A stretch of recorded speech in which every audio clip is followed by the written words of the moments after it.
The Big Show starts now. You bet it does. Welcome in to Friday's edition of The Big Show on your total sports station, KTGR. It's Andy Humphrey here. We'll hope to hear from Brendan from Busch Stadium in not too long a time. It's going to be a big day, a big weekend, you'd have to think, at Busch Stadium as the Dodgers come to town. Cardinals have won 4 in a row, and the Dodgers have been as advertised. 38 combined wins in the first month of the season between these two teams. This is shaping up to be one of the better series of the weekend across the entire league in Major League Baseball. So how important of a series is it? How important of a litmus test is it for this Cardinals group?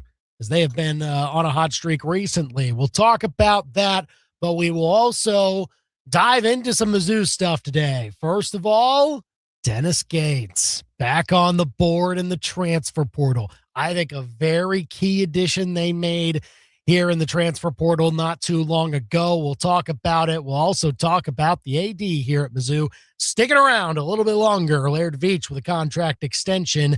We'll talk with Rob Veno of WagerTalk.com as well at 425, all things NBA playoffs from the betting angles. So don't miss that. Give you a chance to have an edge in your jurisdiction of legality. But let's get to this first. Now, the Big Show's Big Deal. We are one step closer to Mizzou basketball's roster build being complete. We might just be one step away now from seeing its completion. See how the Tigers plan to build it. But this, I think, a very key thing that they did today, getting Kennard Davis Jr., a transfer out of BYU, to commit to the Tigers for his senior season. He is a St. Louis native, played high school ball at Vashon. First couple years in college ball was at Southern Illinois, played for the Salukis before transferring to BYU. So now Mizzou is his third school, enters his senior season. For now, it's his final year of eligibility, but if 5 and 5 gets passed, he could get another one. So we'll see how that all materializes. But a 6'6" wing that can shoot it a little bit and also handle the ball pretty well. That is the Big Show's Big Deal on this first day of May 2026. Call or text us here on the Big Show at 875-KTGR if you want to weigh in on the latest transfer that Dennis Gates just brought into the fold for 26-27 to join the likes of Jason Crow Jr., Bryson Tiller, Trent Pierce, and all of the talent that is starting to stack up for Mizzou hoops here. Now, I don't know. I mean, I think in general, he adds to that group, maybe not at the very high echelon, not necessarily a McDonald's All-American, but was a 4-star guy coming out of high school, or a 4-star transfer, you should say. He's one of the best ones available right now, with the portal period kind of winding towards the end. You get a guy in Kennard Davis Jr. that I think can be a little malleable. And we're starting to see a few more players like that with what Dennis Gates is building here. We've heard all the time about Dennis Gates trying to get to a point where his roster can play positionless basketball, guarding 5 spots on the floor, finding ways to use your athleticism as opposed to being held down to a combo guard type or a small forward type or a power forward center type. We're now starting to see a roster that looks more like what the Florida State teams that Dennis Gates was an assistant with under Leonard Hamilton looked a lot like, and we thought was going to be the mold for Gates as a head coach. This might be shaping up to be the roster that looks the most like that. And I think we're starting to see that even with this latest example with Kennard Davis, because he's had to be called upon for multiple different roles already in his college career. It looked like when he was a sophomore with the Salukis at SIU, he was kind of towards the end of the season asked to play a lot of the point, be the primary ball handler. And he actually did pretty well in that role. I mean, he averaged 16, 17 points per game in that spot. He was 38% from 3 nearly in his sophomore season in 2025. Now, the worrying part is that maybe he truly was more out of position as a 6'6" guy because he did turn the ball over a little bit more than you would like in that season, but it was cut down from the season he had before then. So you clearly saw the progress. And then this year at BYU, he was asked to spot up quite a bit because they had several key players. Obviously, Debanza was the big name one, but they had 2 or 3 other go-to guys that they wanted to be the ball-centric players. And Davis here was maybe off to the side some more, space things out, spot up in the corner, hit some shots. And I'll say this, down the stretch, he had some really good shooting games. Went 4 for 10 against Texas Tech. Kansas State went 4 for 9. West Virginia went 5 of 6 from deep. That was all in March. That was all during conference tournament season, very end of the regular season. He showed up in those spots when he was hitting it from the outside. So the season-long numbers last year from 3 were at 32%, which is a lot more modest. It wasn't necessarily what he was when he shot about the same amount of threes at SIU the year before. But when you consider the role that he was in, probably asked to do that more as your primary job, that adds to your volume a lot more, and then you might see the percentage dip down a little bit. So I'm not too worried about his shooting prowess when he comes from BYU to Mizzou. I think this is the type of profile that you were getting. At this point, you probably weren't adding a guy coming from a Power 4 school that was averaging 38 to 40% from 3 last season. You probably weren't getting that.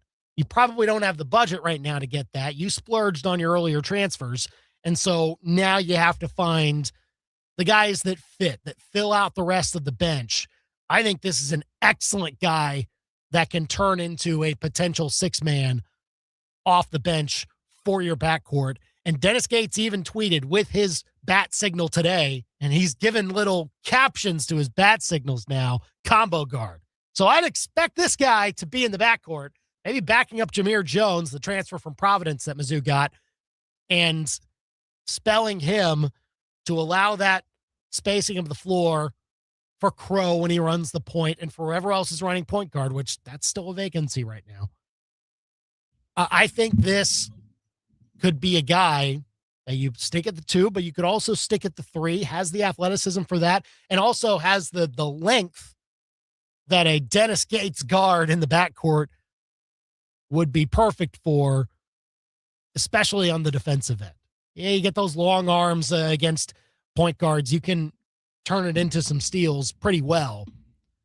And last year, he also was very good at not turning the ball over, got the turnover rate down to only about 10% when it was around 17 or above that his first couple of years at SIU. So this pickup by Dennis Gates, I think very clearly fills out the shooter role or the wing that gives you the ability to space the floor. Maybe he's not shooting an awesome rate from 3, but it is enough for defenses to react to, and it allows the rest of your offense to operate. Allows the space for Bryson Tiller to have a lane that you can pass the ball to him. Allows for Jason Crow to probe those spots in the middle of zones. Same thing for Jameer Jones. I think that's what you're looking for with this pickup, that you can have come off the bench, find some shooting, another option alongside Trent Pierce, maybe alongside Jones if they turn him into more of a volume shooter, and obviously Jason Crow. So I really like this one. It is the prototypical Dennis Gates combo guard, if you ask me. I don't think he'll start. I think he'll come off the bench, but maybe you're feeling it out between who starts best between Jameer Jones and Kennard Davis here. Maybe there's a way that you can manipulate that based on matchups, whoever you're facing down the line. I think this is a guy that you're comfortable starting. He played every game at BYU this year and got starters minutes. So you like the fact that he can play the wing and space the floor, but also can be at times a ball handler. I don't know if you want to ask him to do that per se in this system, but you feel comfortable with it. And again, you're just trying to make sure Jason Crow doesn't have to do it all. When you have him on the floor, you want his offense to be the showcase. And if he has to bring it up and deal with every single press, he's going to have to deal with some presses. Like, don't get me wrong, but that can take a toll on you, especially with the number of minutes he might be racking up this year. Need ball handlers to help out that effort. Kennard Davis can do that. He has shown that in his college career so far. It may not be the main thing you ask him to do, but Dennis Gates is building a roster of guys that can do multiple things. And I think that is really helpful as opposed to maybe what we saw the last couple of years. I think as good as some players were for Mizzou, like Mark Mitchell and like Anthony Robinson and others that came through the program last couple of years that are moving on now, there weren't as many tools in the bag that you could say, all right, this guy, we could have him shift out to the 2 if we need to, or we can have him go down low for us as the 4 guy and be okay as far as our matchups defensively. I think now you're starting to see it shape up to where you've got length at every position. Maybe you don't have the absolute tallest guy out there, but pound for pound at every spot on the floor compared to what your opponent has, you might have a little bit of a length advantage. This can also create that with Kennard Davis Jr. being added from BYU, committed via social media today. So that is now 4 transfers in for Dennis Gates. There are 2 roster spots available.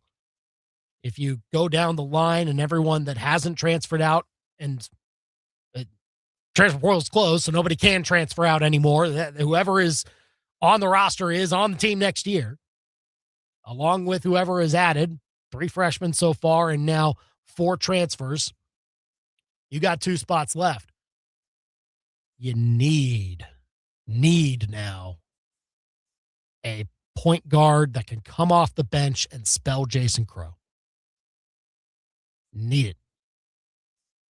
I think Davis can do it at times, but not to the degree that you would want him to based on the profile that he showed last year, which I think is more of what you want to maybe unlock with him. You want him to be your floor spacer, maybe more of a catch and shoot guy, but also a guy that can drive down low and create shots for himself. That may need to be more of an off the ball player, but to pair with that, you now need a wily veteran that can run the point and handle a press, not turn it over. That is the one missing piece that Dennis Gates needs to find. And once he finds it, let's go. It is on like Donkey Kong after that. I mean, if you get that together, portal's a success, if you ask me. So you're looking for it. It can come from a mid-major. That's fine. But a guy that has been through the wars, that can handle pressure, bringing the ball up the floor, maybe even play alongside Crow at times so that you don't have to make Jason Crow be the guy that brings it up, and he can start the possession off the ball and then you can get it to him some way, somehow. That guy that you can bring into this group, add to the culture, and not have to worry about taking silly turnovers down the stretch of a game when it might be close. That's who you're looking for. It doesn't even need to be a huge volume scorer either. Like if this guy averages 5 points a game, but he only turns it over maybe once a game, that's great. Sign me up. That's what I'm looking for. Dennis Gates can find that. You have done everything you need to do in the portal to put the talent around this recruiting class and give it a true run to try and get some production in March this time around. So the roster build, I think, will be complete once you get that. They're only one step away. Call or text us 875-KTGR. What do you think of Kennard Davis? Coming out of BYU, St. Louis native, going to come back to the home state and play for the Missouri Tigers next year, and Dennis Gates brings in a shooting profile with him, also a ball handling profile, and some good defense as well. I think that'll fit just right in. Now, we'll see how that looks for Mizzou men's basketball down the line. Other big Mizzou news today. Laird Veatch, athletic director, was officially on the job 2 years ago today. Officially took over May 1st, 2024. And today, May 1st, 2026, they announced a 3-year contract extension. I think not unexpected. I think the job you've seen done here within Mizzou athletics has looked like what progress should be in this age of college sports. Build some new buildings, improve some facilities.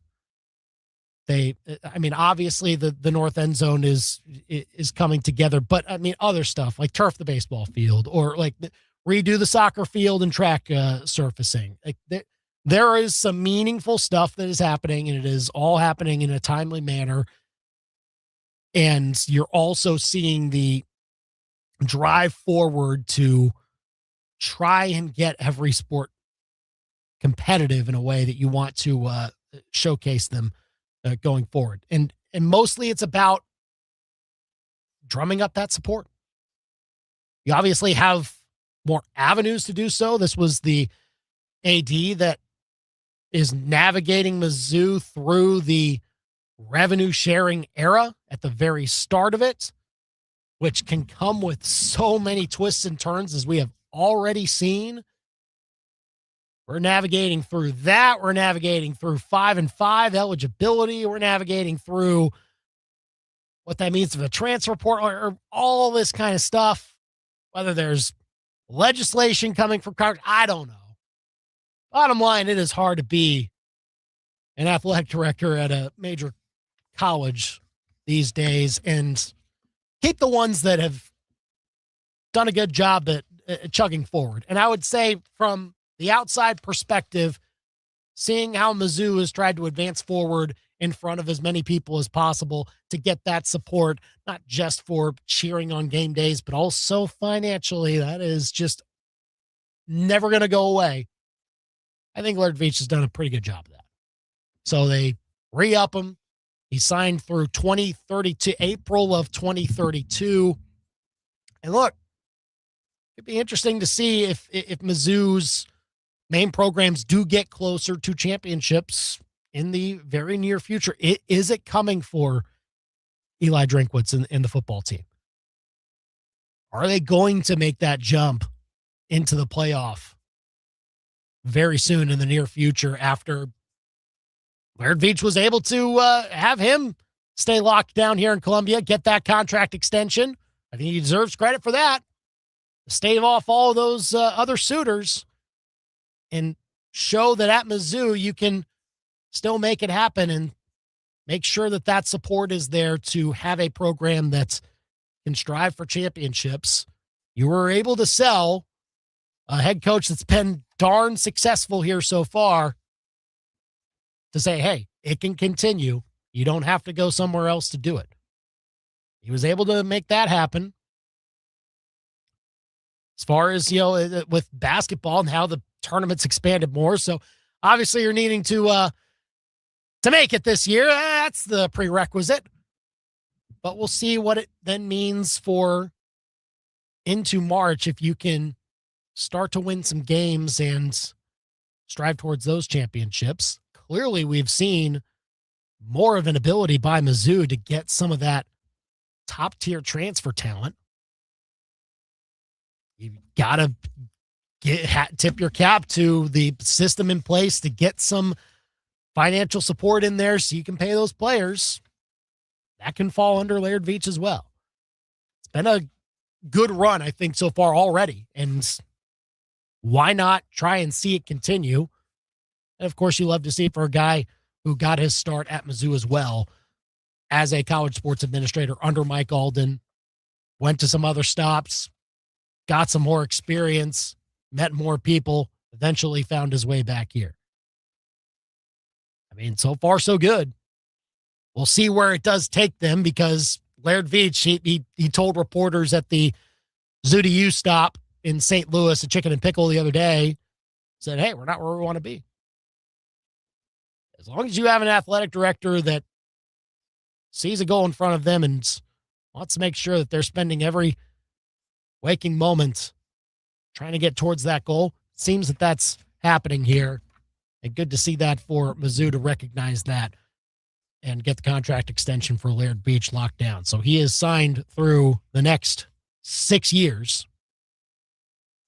We'll see in those 6 years how much closer Mizzou's athletic programs can get to chasing championships. Call or text us 573-875-KTGR here on The Big Show. We're going to hear from Rob Veno coming up in a few minutes to talk some NBA with us, wagertalk.com. You can go and see all of his stuff there. Do want to let you know, though, Mizzou baseball will be heard on the KTGR app tonight. You can hear the Tigers take on Georgia on the road for Mizzou's next SEC series. Look, Mizzou baseball is last in the SEC standings, and Georgia right now is first. So we'll see how the Tigers can do. They can get one of those victories. I would call that, that'd be a good thing to see. They can get at least one of those three. But it'll start tonight. You can hear it with first pitch at 5. Again, the KTGR app is where you can go and find Mizzou baseball. There is also a special link on ktgr.com where you can listen to Mizzou baseball tonight. Mizzou softball, meanwhile, this is a very important next 24 hours for them. They got 2 games during that time against number 8 Tennessee. They lost last night to Tennessee 3-1. It was ultra close. Tennessee, it was scoreless until the 5th inning when the Volunteers finally got on the board. Mizzou had a solo homer after that, but couldn't find any more offense. Now they're 500 again overall. They got to get one of these next 2 if they want to have a shot at the NCAA tournament. It's got to happen at either 6 o'clock tonight or noon tomorrow. Got to get one of these wins, because if you don't, if you lose them both and Tennessee finishes the sweep, now you're 2 games under 500 heading into the SEC tournament, which means you would need to win 3 games there, and that would mean getting to the semifinals. Mizzou, where they're going to end up being seeded, they're going to be the home team in their first game. They'll probably get a favorable matchup in their first game on Tuesday. They'll be either the 11 or 12. They'll face either the 14 or the 13. That should be a more manageable game to win.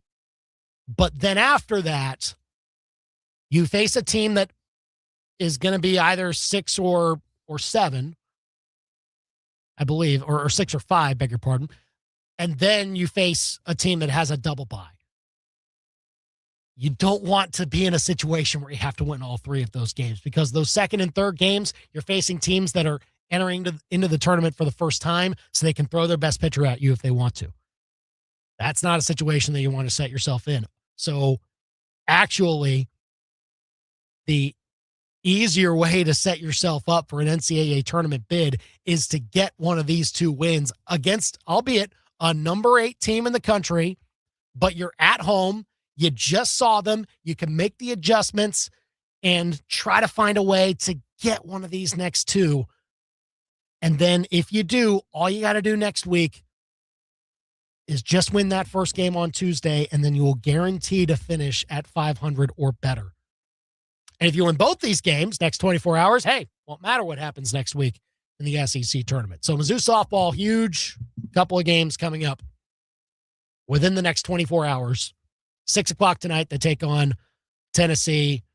And then the finale of the series, the regular season finale, tomorrow at noon, all at the Mizzou Softball Stadium. You can go check it out if you want to over in Central Columbia. So go and see if Mizzou Softball can get one of those wins that would be crucial towards building their NCAA tournament resume. 875-KTGR here on The Big Show. Get your thoughts in on the Cardinals as well. We'll talk about that at 5:05. But up next, Rob Veno of WagerTalk.com joins for sports from a Vegas perspective, and particularly on the NBA playoffs as we close out the first round this weekend. Rob Veno joins us next. The Big Show with Andy and Brendan continues next on your total sports station, KTGR. Hi, everyone. Andy Humphrey here for Lee's Tire Company, coming out of the really cold weather periods, and you're thinking about the road trips that you want to take this spring and summer.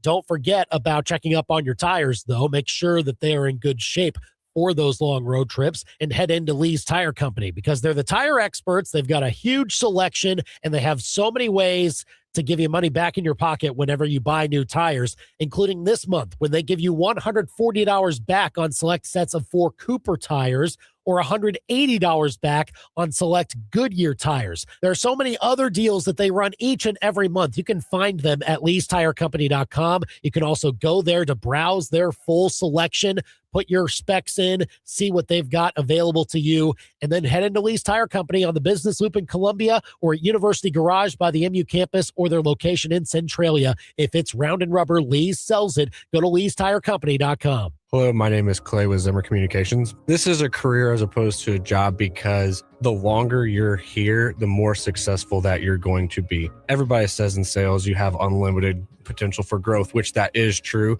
but that doesn't happen overnight. And that's what I like about this job. Whenever your clients are successful, you're successful. If you're looking for a career rather than just a job, I would 100% recommend coming and checking out Zimmer Communications. If you think you're up for the challenge, apply now at ZimmerCommunications.com.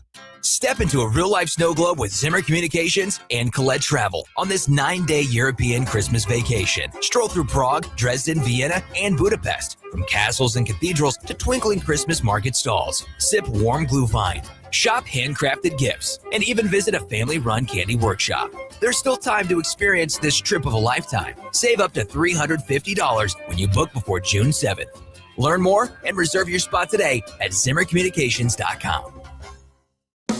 1851 Underground Tap and Grill in Fulton loves celebrating a change of season. Spring means new flavors in the specialty cocktail menu, as well as seasonal beers. At 1851 Underground, spring also means the Cards and Royals on TV, with the new hope of a new season. Plus plenty of space with pool tables and a beautiful wraparound bar.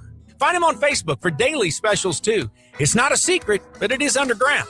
1851 Underground Tap and Grill in the historic Brick District, downtown Fulton. Hi, I'm Sarah Sticklin McDonald. And I'm Charlie Sticklin with the Sticklin & Sticklin Law Firm. And I'm Mizzou Softball's Natalie Touche. At Sticklin & Sticklin, all we do is personal injury. We've earned millions for our clients since 1991. On the diamond, I trust my team. Off the diamond, I trust Sticklin & Sticklin. Don't let the insurance companies strike you out. Let Sticklin & Sticklin go to bat for you. Sticklin & Sticklin, it's a home run. Rally House, shop every team in town. College and pro, come on, it's time to go. Your home for sports just got bigger. Shop a new Rally House at the corner of Broadway and Stadium and 2 other Columbia locations. Column stand tall on the black and gold road from Broadway to Faroe. Let the Tiger Pride show. Rally House, it's your city, it's your house, it's a Rally House. Level up your fandom in-store or online at rallyhouse.com. If it's Mizzou sports, it's happening here. Now, back to the Big Show on KTGR. We're back here on the Big Show, KTGR and the KTGR app. Andy here as we get set to talk about the NBA and the end of the first round here. Some series coming right down to the wire.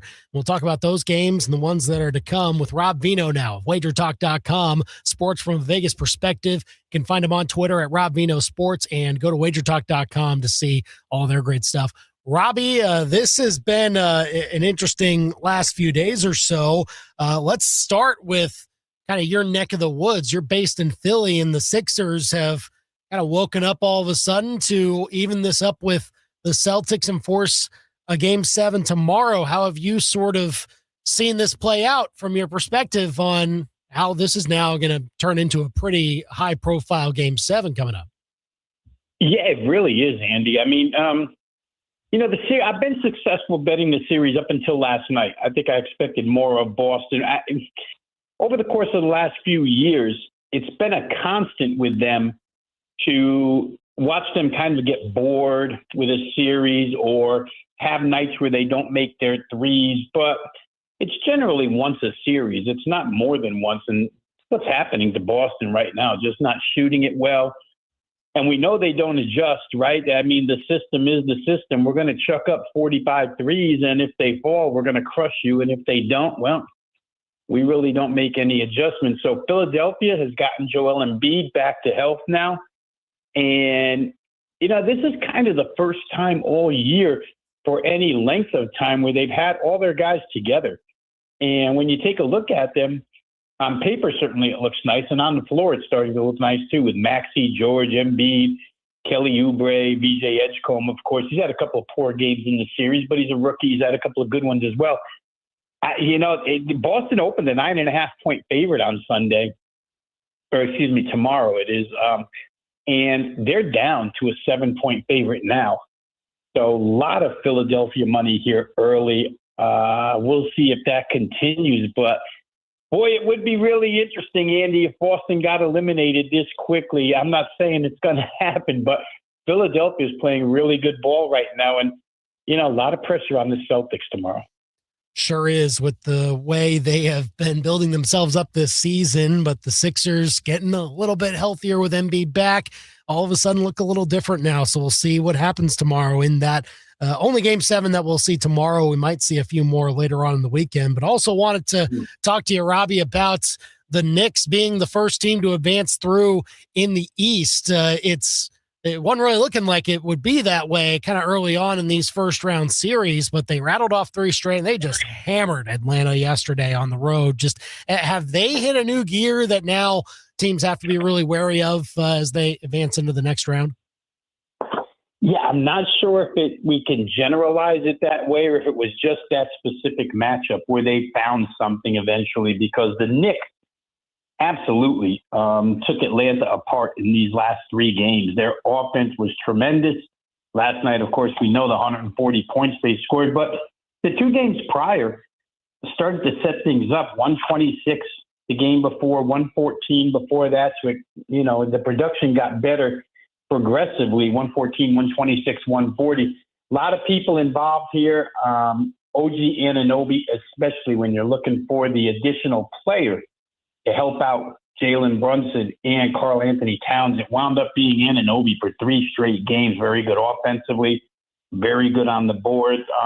The Knicks, and they built this team with expectations of being in the Eastern Conference Final. And it's interesting, Andy, I was on doing a couple other shows earlier today where one of the hosts, I think, said, if Boston gets eliminated, the Knicks probably become the favorite to win the East. And odds makers, in all likelihood, would make them the favorite to win the East. I know Cleveland is still Cleveland, but they're in a tussle. And actually, if you examine it, current form, you might say Philadelphia would be their toughest opponent should Boston get eliminated here. So it's an interesting close to the series, but I'm not sure that we can just jump out and say the Knicks are going to be this type of scoreboard production team from each series on, however many they play, because I think there was something about that Atlanta matchup that they just found that click. They went a little bit big and Atlanta couldn't match it. Rob Veno of WagerTalk.com here on the Big Show, KTGR and the KTGR app. And then the Timberwolves closed out the Nuggets yesterday at home, and a lot of the talk has been around on the Nuggets side.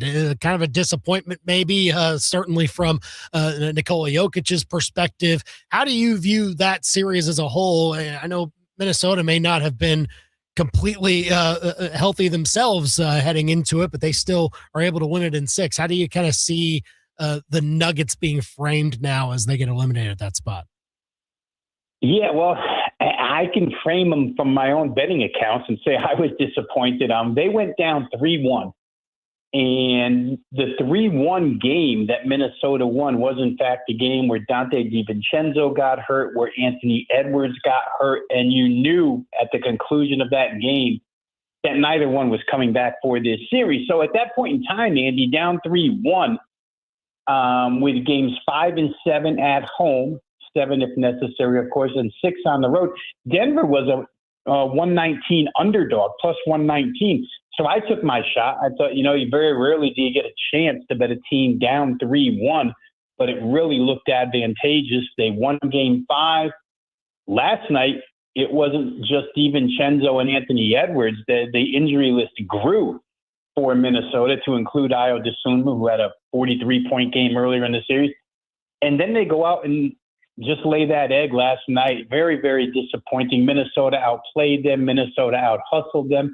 When you give a good look through the box, you find out that, Minnesota didn't shoot the ball particularly well, but they crushed Denver on the boards. They crushed Denver in second chance points. All the hustle areas went to Minnesota. And kind of congratulations to Jaden McDaniels, who, he talked the talk and walked the walk last night. So Minnesota, they're hoping to get Anthony Edwards back at some point in time. But for Denver, certainly disappointing. And I wouldn't blame too much on Jokic. Jamal Murray last night was 4 for 18 or something like that from the floor. I think he's the piece that really let the Nuggets down last night. Rob Veno of WagerTalk.com here on the Big Show, KTGR and the KTGR apps. Now we turn the action to tonight, and a key one between the Lakers and Rockets. Houston's trying to do the unthinkable here and come back from the 3-0 deficit. If they win tonight, they at least get the game 7 there, and that's a spot where not a whole lot of teams have even gotten that far. How do you kind of view this game tonight, and what could be a key one for both teams? Yeah, and this is crazy too, Andy, because if we go back to the game before Houston rattled off 2 straight, they're up by 6 with 24 seconds left and absolutely throw the game away, and literally throw the game away. Otherwise, they would be ahead 3-2 at this point.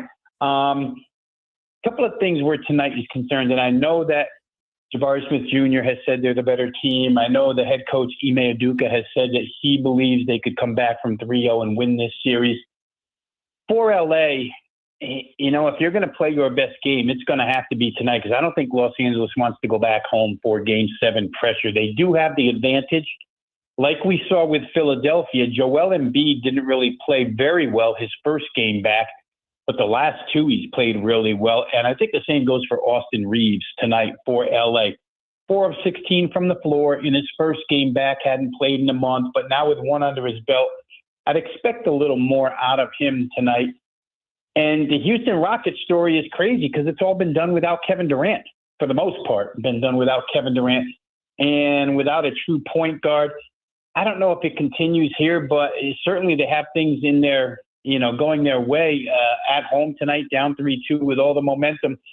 I do think that, I'll save it for later because I know you're going to ask, but it is kind of crazy that this series could be possibly headed the direction that you just mentioned. And, we just talked about Nikola Jokic. What will be said about LeBron James if, in fact, they do end up losing this series with a 3-0 lead and no Kevin Durant on the other side? And then also tonight, it could be the end of the line for the 1 seed in the East. The Pistons are in an elimination game in Orlando this evening. Do you see the Magic taking advantage of this chance? Or if the Pistons get past this, do they then have real control and then maybe a little I don't think comfort is the right word for a game 7, but a huge hill to climb here. And if they clear it, they'd be in a pretty favorable spot. Yeah, I totally agree with that. I'll say this. I do a Wager Talk show, co-host of mine, and we were talking about this. And Detroit was the number 1 seed, right? They won over 60 games, and about 3 games into the series, I started thinking to myself, all season long, Andy, doing that NBA show, whenever we would analyze the Pistons, probably the common denominator phrase out of my mouth was, well, Detroit, I know they're going to give me a complete 48-minute effort. They were one of those teams in the San Antonio mold, in the Oklahoma City mold. There's not many of them that try every night to win. They're not out there for the heck of it. And I started thinking, watching them now and watching their personnel now, maybe that's why they won 60 games, because teams don't play hard during the regular season, and they did. Because aside from Cade Cunningham And give Tobias Harris some credit here. He has provided some support, but Detroit looks like a one-man band out there at this point in time. So in Orlando's case tonight, as a 3.5-point favorite, I would classify them exactly the way you would have classified Minnesota last night. And this is your shot. Whatever Orlando has to give, whatever that maximum effort is, you're going to see it tonight. It's a shame for them that they won't have Franz Wagner on the floor because they're a better team with him. But Detroit hasn't shown up well on the road. And Orlando's been really good at home, and they're a home underdog in this case. I think Orlando's got a real shot to eliminate Detroit here, who really is starting to take shape as a Cade Cunningham and, surrounding parts type of team. Nobody's really come to help him out so far this series. Rob Veno of WagerTalk.com here on the Big Show KTGR. All right, Robbie, free pick time. What do you like the most this weekend that you want to make folks happy with? Yeah, I think I'm going to go back to the Houston Lakers game. I almost spilled the beans early, Andy, but I held back. I think the Lakers are going to show up tonight against Houston, and I think the only way to do this is offensively for them. Houston really is not a high-scoring team. They prided themselves on kind of taking Los Angeles transition away from them. I think maybe some of that comes back tonight, especially with Austin Reeves in his second game. So the team total tonight is where I'm focused. For the Lakers, that number we have to clear is 101.5. I think the Lakers get to 102, whether they win or lose the game tonight. Regardless, I think the Lakers will find their way to 102 points. So I'm going to leave that with you for today as the best bet for the action this week. And the Lakers tonight, team total over 101.5. All right. He's our man, Rob Veno, WagerTalk.com. Always great to get his insights on the Vegas perspective on sports. Go and check him out at Rob Veno Sports on Twitter and WagerTalk.com to go see all great betting info on the NBA, on, I'm sure, the Kentucky Derby this week. That's what I need to ask. Do you have a horse? Do you have a horse that you like you want to throw out? I'm going to give you a quick story because, like I mentioned, did an earlier show today, and the host of that show, he does a little bit with horses. And I said, I'm calling in today to lean on you for horse advice. He says, Rob, pick a number between 1 and 20. I said 11. He goes, well, the 11 horse is 20-1. So that's your horse for tomorrow. I love the Triple Crown. I love horse racing, but with everything I cover, I just don't. And I do credit guys who cover horse racing across the country all year long because it's a grind. So I'm just going to root for, if I find a better name or, something. But right now, out of a hat, Andy, I picked number 11. So there you go. Number 11. That I'm going to make sure that I find that before we sign off here. We had our Damn That Sire game yesterday where we tried to guess the horses based on the name of their father and mother. Anyway, number 11 horse, go and check it out. You just go and look it up and take his advice and everything else that Rob Veno lets you know about here at WagerTalk.com, here on the Big Show, KTGR and the KTGR app. Robbie, thanks for coming on. Hope you're well. We'll talk again soon. Always a pleasure, Andy. Thanks for having me. Have a good weekend. You too. It is 4:45 on the Big Show, KTGR and the KTGR app. Incredible. That's the number 11 horse. 20-1 odds. Looked like it was in some places 27-1, so maybe you can get a better price for Incredibolt. That was one that tripped up Grant yesterday and damn that sire big time. But either way, we'll see if this horse can do well there. Maybe we'll talk more about the ponies before we end the show today. Brendan's going to join us sometime in the second hour from Busch Stadium before the Cardinals take on the Dodgers as we get set for that big series at Busch Stadium. In the meantime, onto the bus. Can someone find a temporary home for the KC Mavericks that can be suitable also for fans for some of their biggest games coming up very soon? That's next. Now, your local sports center update on your total sports station, KTGR. Good afternoon. I'm Andy Humphrey. This Sports Center update is with Lee's Tire Company. If it's round and rubber, Lee's sells it. Go to leestirecompany.com. Mizzou Athletics announced today a contract extension for athletic director Laird Veatch. He is going to be signed through the 2032, through April 2032, should say. 2 years ago today, he took the job as Mizzou's AD after coming over from Memphis, got his start as a college sports administrator here in Missouri under then athletic director Mike Alden. Mizzou men's basketball picked up another transfer today. Kennard Davis Jr. out of BYU averaged 8.5 points for the Cougars last season. He's entering his senior year. He's a St. Louis native, played high school ball at Vashon. He becomes the fourth transfer for Dennis Gates this offseason. Mizzou baseball on the road. Coverage beginning just about now on the KTGR app. First pitch at 5 as the Tigers take on Georgia. Mizzou softball hosts Tennessee tonight after losing to the Volunteers 3-1 yesterday and dropping to 500 overall. Cardinals host the Dodgers at 7:15. Royals are at the Mariners at 8:45. ABC 17 Storm Track forecast with Steve's Pest Control. The weather in Missouri is unpredictable, but termites are predictable. Eliminate them with Steve's Pest Control. Steve'sPestControl.com. We'll be tracking chilly temperatures tonight, down into the upper 30s with light frost possible, so cover any sensitive plants. Tomorrow also cool, temperatures in the upper 50s to low 60s, but we'll warm up on Sunday back into the 70s, closer to average, and we stay dry through the weekend. We are tracking rain chances by late Monday into Tuesday with a few strong storms possible. I'm meteorologist Nate Splater, and that's your ABC 17 Storm Track forecast on your total sports station, KTGR. On Simmons Field. Swinging a ground ball, hit past third and the left. That's a base hit. And across the SEC. Fastball, swing and a miss. He struck him out. The Tigers are ready to roar. There it goes. Long drive, deep right field. That is gone. This is your radio home for Mizzou baseball. The Tigers win this one in a walk-off here in the bottom of the 9th inning. Mid-Missouri's total sports station, KTGR.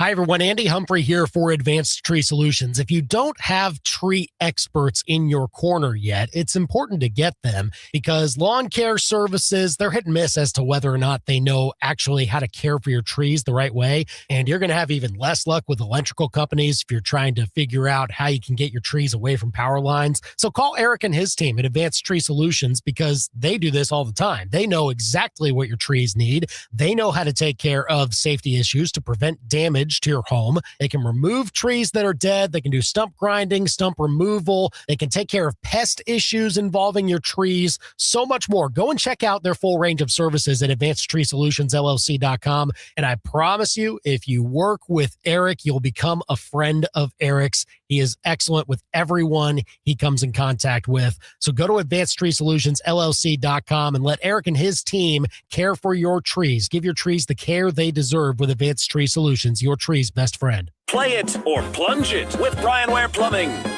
We need towels, lots of towels, every size and every kind. I was confident 30 seconds ago, but now I'm losing time.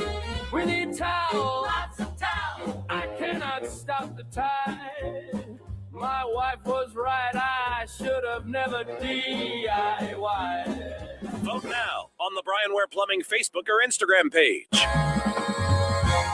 Rainy, what should we get Mom for Mother's Day? She doesn't need more candles. She definitely doesn't need another air fryer. Mom should go fill out her wish list at Betts Jewelers. Betts Jewelers is having a special wish list event May 5th through 9th. Come in and add 3 items to your wish list to get a $50 store credit. No minimum purchase, no catch, just free money, baby. Moms love jewelry for Mother's Day, so go to Betts Jewelers and make it easy on Dad. Beautiful moments begin at Betts. Begin at Betts. From elegant weddings to corporate lunches with flavor and flair, Courtyard by Marriott Columbia brings the party and the pros. It's the home of Main Event Catering. And with every event, you'll get an award-winning chef, full banquet staff, and drop-and-go options for any size crowd. And the event center holds up to 300 guests with 8 flexible rooms. If you need help, there's a Marriott certified wedding coordinator on staff too. Book now by calling 573-443-8000. It started with something small, bubbling paint, buckling wood. A few days later, you frowned at the sight of a few faint lines in the wood. There was the window frame incident too. You knocked on it, and when you did, you got a weak, empty thud. Then you saw the first one, a termite, tiny, pale, and very much at home. The more you searched, the worse it got. That's when you called Steve's Pest Control. Steve and his team didn't just treat the problem, they hunted it down. And because they were local, they knew all about Missouri termites, their habits, their hiding spots, their weaknesses. Now, the only thing in your home with an appetite that big is your 2 teenagers. Steve's will make sure that your floors are solid, your walls are safe, and that those nasty, wood-craving little lunatics never attack your home again. Hi, I'm Steve with Steve's Pest Control. We're going to solve your pest problem. I guarantee it. Now you got a friend in the pest control business. Steve's Pest Control. Your daily fix of local sports lives here. This is The Big Show on KTGR.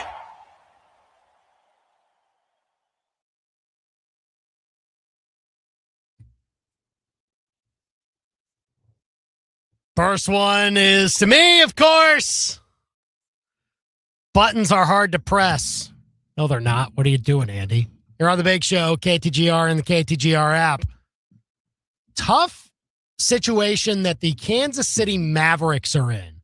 Hockey team in Kansas City. They are in a minor league, but they are advancing through the postseason. They've made it to the Mountain Division Finals. They are essentially the host team. It's a 7-game series, but they're going to have home ice. So they get to host the first couple of games and then games 6 and 7 if it gets that far. Well, no real issue with games 1 and 2. They're going to play May 9th and 10th. That's next Saturday and Sunday at Cable Dahmer Arena, where they play all their home games. But if the series goes to a 6th or a 7th game, they said that they cannot play at Cable Dahmer Arena because Lee's Summit has all their high school graduations there that weekend. So instead, they're having to play games 6 and 7 potentially at Independence Community Ice Center. And unfortunately, because of the occupancy limits in that building, apparently, they can't have fans. It'll be unavailable to the public if they get to a game 6 and a game 7 of a playoff series. Ouch. Let's, can we find another venue? Can we find another spot? Even the mayor, Quentin Lucas, tweeted at him and said, even with a conflict at the T, I assume he's referring to T-Mobile Center. I guess they can't do it this weekend or next couple weekends from now. We can figure out extra spots for y'all. Municipal, OG Kemper, hate not to see fans. That was Mayor Quentin Lucas on Twitter earlier today. Bob Fesco, radio guy over in Kansas City. Any other sheets of ice in the arena? Anybody that can host some fans for the KC Mavericks, even if it's in a small capacity, even if there's just one arena out there that can host the Mavericks in what would be very crucial games if it goes to a game 6 or a game 7 in a playoff hockey series. Let's find a place where we can get some fans in the building. Come on. Let's see if we can do it. Just a tough situation. And hopefully they find resolution to it at some point. It is tough for, minor league teams when it comes to fighting for spots for your own venue at times. I'm sure the Mavericks are not the only team that has ever run into this, but man, that is shaping up to be unfortunate.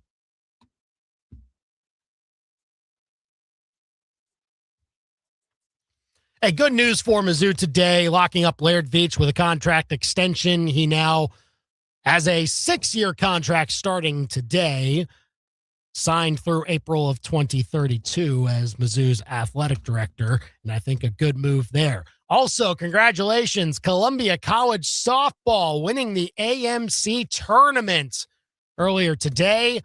I don't think they were the top seed either. They had to pull some upsets to make it happen, so congratulations to Cougar softball for bringing home yet another conference title.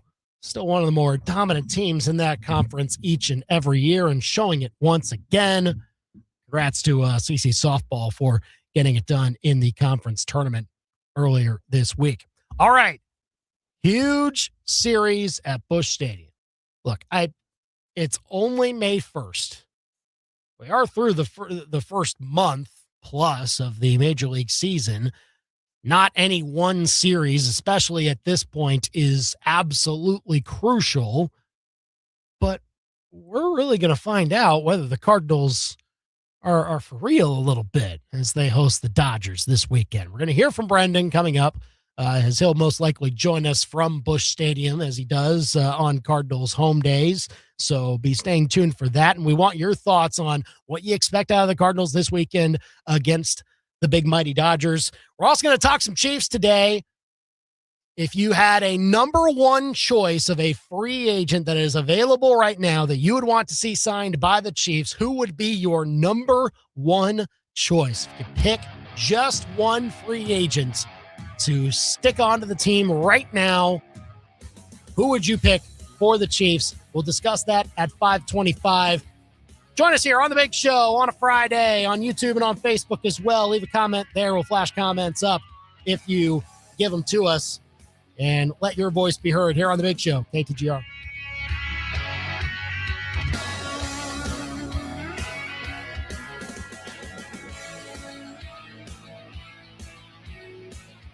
Hey, construction dude, congrats on the killer contract in Cape. Sweet. So, how are you going to get that Mongo crane down to the job site? Here's a haul of an idea. Just Google I-70 Towing. They're Mid-Missouri's go-to crew for heavy equipment hauling, too. Semis, dozers, RVs, goosenecks, farm and construction stuff, school buses, boats, bring it. If you use it, they can move it. Call the team they think you'll really love to meet. I70towing.com. Goosenecks. Give me some long necks. Hi, I'm Sheila, the owner of Midmo Telecom and Security. Zimmer makes it very easy for us to meet our marketing needs, always full of ideas, creative opportunities, and always willing to hear what we need to meet our goals. Our biggest return has really come from Zimmer. We get testimonials all the time from our clients saying, hey, we heard your ad, it was really great, it was funny, and they remember it and it sticks out. We've actually been with Zimmer for 9 years now. We couldn't be happier. You know business, we grow business. ZimmerCommunications.com. What's new in the candy kitchen? 364 days out of the year, she cooks the meals, does the laundry, and drives the family taxi. Yet we honor her with one day only. That's right, just one. This year, make sure you honor the most important person in your life with the gift of the Candy Factory's decadent chocolate-covered strawberries. Then, when Mom finishes the chocolate-covered strawberries and gives you a chocolatey smile, consider honoring her with more than just one day. Anniversaries, birthdays, Mother's Day. The Candy Factory in downtown Columbia. Who doesn't love spring? The sunshine, birds are chirping, and you're busier than a packed mule hauling boxes out of the garage. This is Silas Kuntz from Kuntz Glass. Push pause on the spring cleaning and get a hold of us about installing a screened-in porch. It'll keep bugs out while letting the fresh air of spring in. And it's an excuse to stop treating spring cleaning like it's moving day. Visit us at KuntzGlass.com. Kuntz Glass, and you can see through it, we do it. KTGR AM Columbia, KTGR FM Fulton Columbia, K286CL Columbia, Mid-Missouri's total sports station. KTGR. Sports Center. I'm Ed Bank, and we start with the NBA and 3 teams trying to stay alive while 3 others are looking to advance tonight. First, the Pistons and the Magic. Orlando's up in the series 3-2. Magic coach Jamal Mosley says he knows his team needs to take care of business at home since they have an opportunity tonight to close out the series. With a sense of taking care of home, with the way that we know how we play at home in front of our fans, with that energy and that excitement in that building. But we've got to make sure we're doing the smart version of it. Also tonight, the Cavaliers and the Raptors in Toronto. Cleveland up 3-2. And it'll be the Lakers and Rockets later tonight. LA still leading that series 3-2. Also 3 games in the Stanley Cup playoff schedule. Also 3-2 series. Coming up in about an hour on ESPN2, the Lightning and Canadiens. Montreal looking to close that series out. 7:30 Eastern on ESPN. The Sabres and the Bruins with Buffalo up 3-2. And that'll be followed on ESPN by the Golden Knights and Mammoth. Vegas up in that series 3-2.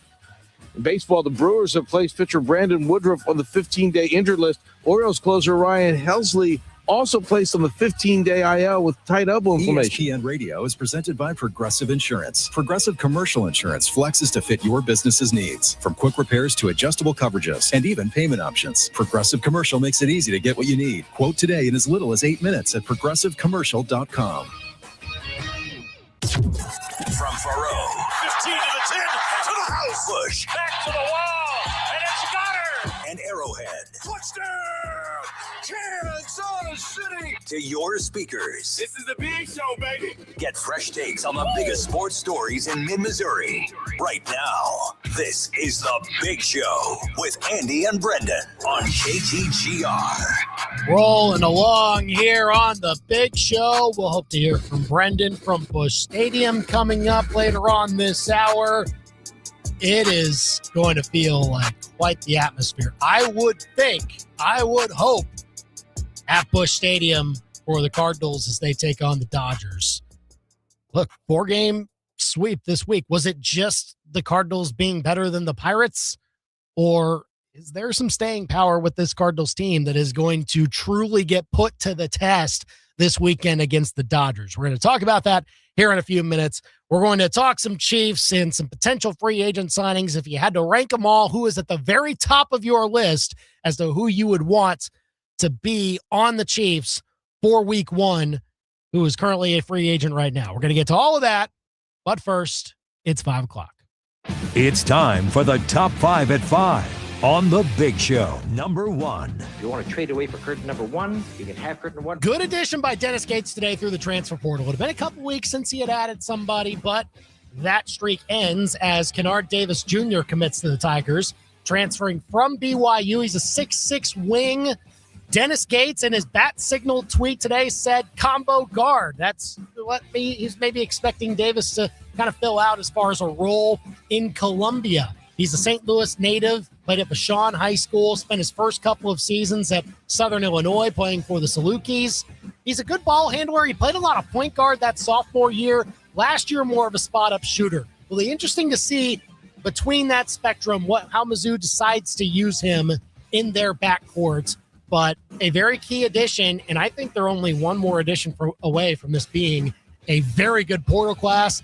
Get a backup point guard that you can trust in tough situations, and then I think you're good. Number 2. Number 2, your timing is impeccable. This also good news for Mizzou. Laird Veatch extended 3-year contract extension as Mizzou's athletic director. He started on the job 2 years ago today. Now he is signed through April of 2032. We have seen the momentum, certainly from the support from the fan base side. It seems that they're really making some gains as far as generating revenue, getting sponsors involved, everything like that. Keep that going. Keep the buildings being put up. Seems like a good decision by Mizzou to keep Laird Veatch locked down for 6 more years. Number 3. So we've obviously talked about the Cardinals-Dodgers series, but it seems that today they will be announcing the Cardinals the additions to their Cardinals Hall of Fame, their inductees for this year's class. And on the ballot in the same year, Yadier Molina and Albert Pujols. I think they're both going to make it. Something tells me that those two would be shoo-ins. So we'll see what they say with the official announcement, which I believe is coming later today from Cardinals land. Number 4. Oh, shanked it. Crucial next couple of games for Mizzou softball against Tennessee, who's ranked number 8 in the country. Tennessee won last night 3-1, but Mizzou just needs one win out of these next 2 to put themselves in a good enough position to be an NCAA tournament team. They would need to win 1 in the SEC tournament next week in order to solidify that, I think. But as long as they win 1 against Tennessee over the next 24 hours, they should be set for that. Number 5. What is the 5 fingers? Say to the face. Slap. I really hope the KC Mavericks can wrap up their series in 5 games. Otherwise, they'll have to play in front of no fans. That's The Big Show's top 5 at 5 on KTGR. Call or text us 573-875-KTGR. Almost taking us back to COVID times a little bit with no fans when, look, that there were MLB playoff series played that way in empty stadiums with just the cardboard cutouts. Up until the World Series, I believe they held that in Arlington just as a neutral site and then decided to bring some fans back into the building. I think that was right before the vaccine rollout, but then it was, kind of starting to come back then. It's going to be really interesting if they do have that series extend out to a 6th and or a 7th game in that series that the KC Mavericks are in right now in their division finals. So we'll see if the Mavericks, who have had an excellent season, I believe they were a top seed throughout their bracket. And so they're seeded to be on home ice. Question is, will they be able to just take full advantage of their first 2 games on home ice coming up next weekend so that they can not have to create that situation where they're playing in front of no fans? Of course, they'll play anywhere, I'm sure. They're competitors. They'll play with no fans. They'll play in full arenas no matter what. We'll see what exactly the situation ends up being for the KC Mavericks there. Call or text us 573-875-KTGR. And again, just a reminder, Mizzou baseball, if you are tuned into us looking for that, you can still listen to Mizzou baseball if you fire up KTGR.com or you download the free KTGR app and you go to the live streams button there on the bottom. You click it, you click on Mizzou baseball, and boom, you're hearing Tex Little and Matt Michaels on Mizzou baseball as the Tigers take on Georgia on the road. They are underway now. They just had first pitch a few minutes ago. So go and check that out on the KTGR app. Look who's here. What's up? In all of his travels is back at Sunnybush Stadium. Back in a ballpark, imagine. I mean, back in a ballpark. I assume it's better than being in an airport. Yeah. You don't need to, I mean, if you would like to lay out all of your travel escapades, go right ahead. But I can do it quickly. Yeah. Oh no, did we lose him? Quieter already? space of this ballpark. So, yeah, hold on. Let me get you.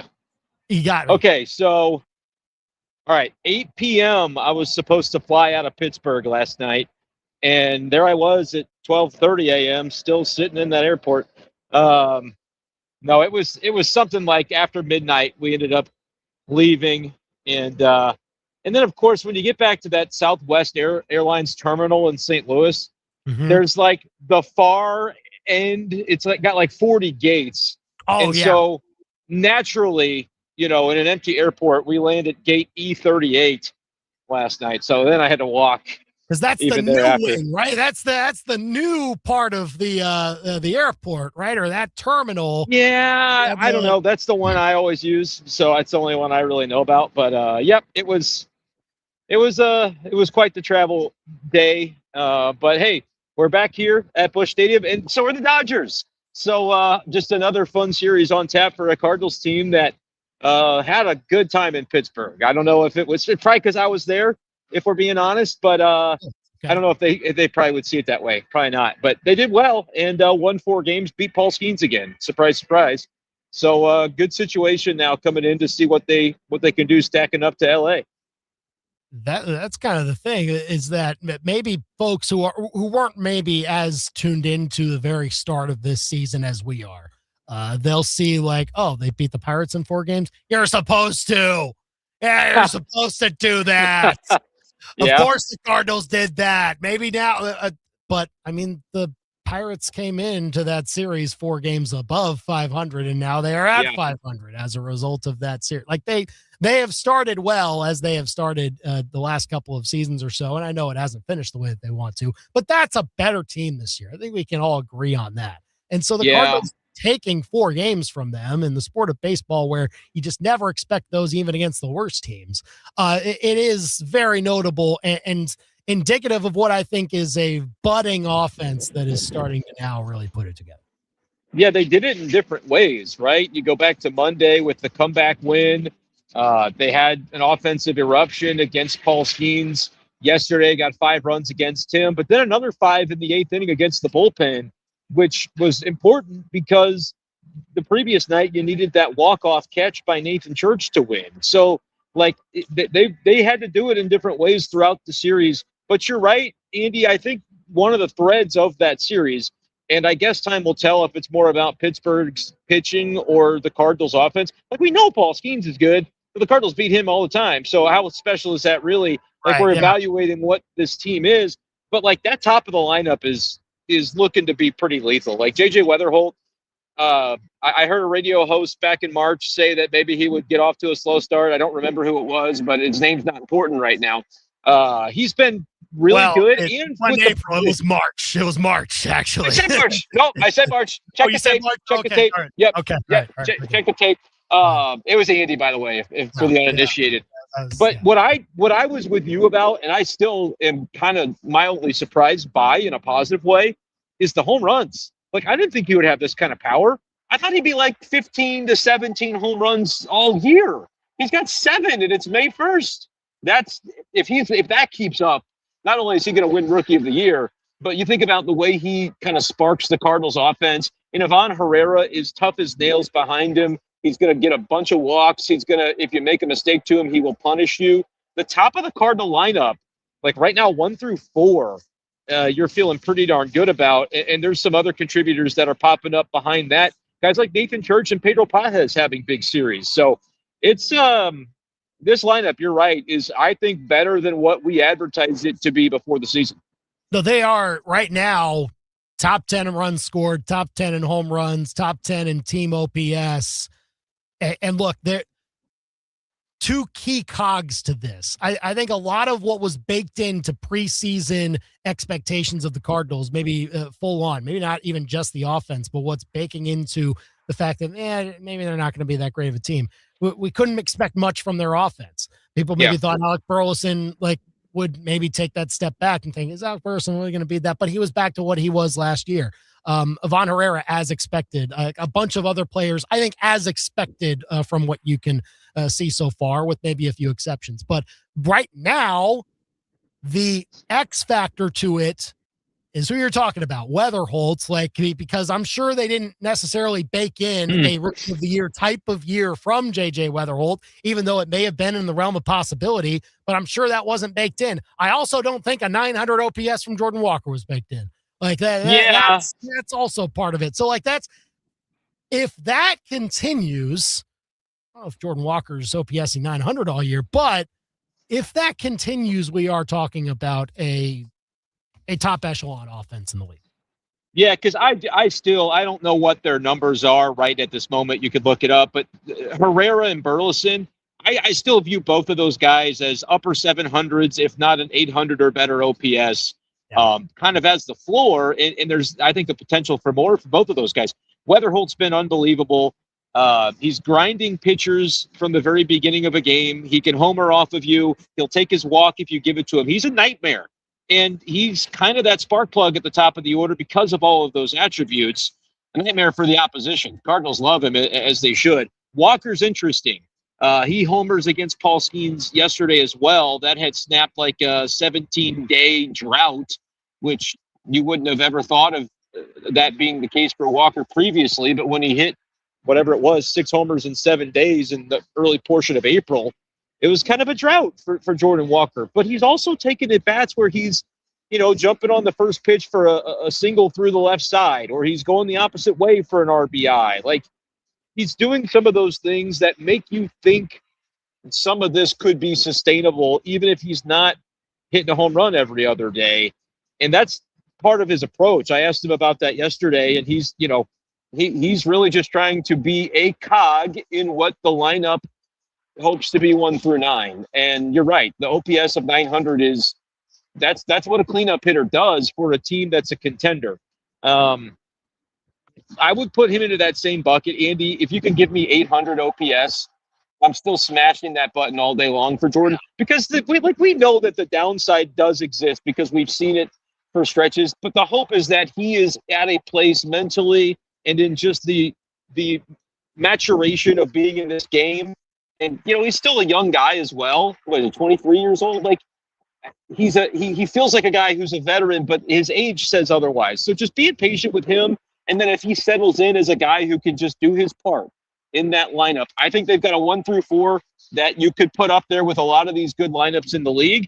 And then guys like Nathan Church, man, you wake up and he's going to be a guy that could hit you 20 home runs. So, and don't forget about Lars Nootbaar looming as well. He's going to come back at some point, and then you've got a real good problem to have with relation to that outfield mix and kind of how they're doing things.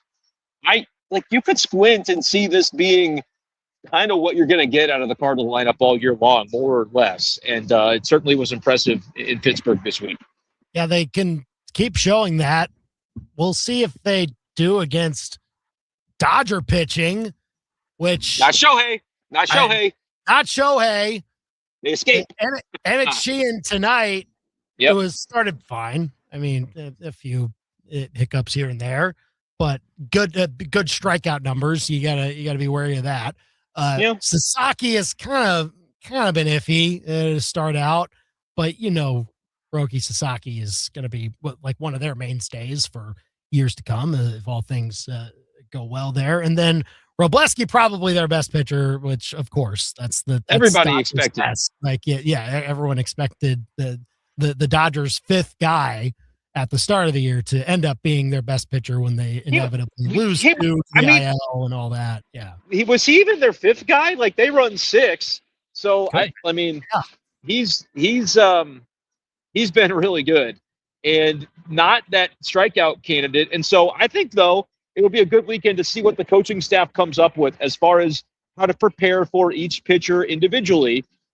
This was a discussion the weekend that the Mariners were in town with those great starting pitchers, and that, you want to work these guys a little bit differently and look for different tendencies. I have a feeling like some young pitchers the first couple of days of this series, I have a feeling the Cardinals coaching staff is going to have a plan in place for each of these guys. And then with Robleski, it's going to be a different plan because he's not maybe that big strikeout arm. So it'll be a really fun challenge. I asked Ollie Marmol about it this afternoon, just the notion of, he said yesterday that having Skeens is not something you want to ask for. Like, you don't want to just be like, yay, we get Paul Skeens. But he felt like it was something that kind of locked his group in on a, you could take the other approach. Yeah, I already won the series, getaway day, let's get home to St. Louis. And that wasn't the case. They really took that challenge to task, and it kind of set them into a new level of focus and detail. He's talked about that being a theme at times this season. This is certainly another one of those weekends where, they're going to get to kind of measure up and see how it looks against one of the game's best. What does a series win mean? That's like winning 2 out of 3 against this Dodger team that has won 2 out of 3 of their games so far to start the year for 5 weeks. Honestly, I think if they, and maybe this is not a great read, but maybe if they just were to win like tomorrow night specifically, because that's going to be a national broadcast, and like the Cardinals are doing some really good things. I don't know if everybody's quite locked in on it, like you mentioned just yet. Could they win the national broadcast? That would almost be something that kind of tips people to like, hey, like they're doing this against them in that setting. Pretty cool. A series win, I think, would really reinforce a lot of the things that we kind of believe to be true about this team based on their recent performances. You had a bad stretch where you lose 3 in a row or so, and then they bounce back and won 5 straight, swept the Astros. You have a stretch where you get swept by the Mariners last weekend. You go sweep the Pirates. Like, they've been able to answer the bell in each of the little downturns, but what if they're able to say this is like an upswing, and it's not just 4 games against the team that, people are always going to be skeptical of in our own division. It's with the Dodgers too, and you win 6 of 7 this week. I think that would go a long way in the hearts and minds of the people that'll be in this ballpark this weekend to like actually believe that they actually could do some things that maybe weren't expected a month ago. Well, and then even then, as you're talking about, if they win the games that are on national TV, and they'll not even just have this weekend, but they'll have more next week too, like just winning those, and then the graphics get built on like, Fox's MLB account, and like it's thrown around everywhere, and like people take notice then all of a sudden that the Cardinals become a team that fans will look casually and be like, oh wait, they're 20-14 now. Like, whoa, how'd that happen? It matters. It matters to have a good weekend coming off of what they did in Pittsburgh, so that people can't just dismiss it as either the opponent they're facing or as like you're a hot, cold, every other kind of team. Like if you watch the Cardinals over the last week, and like you watched all 3 or listened on KTGR to those games against the Mariners, they didn't play a bad baseball game all weekend last week. They didn't win, but they were like, if you're a discerning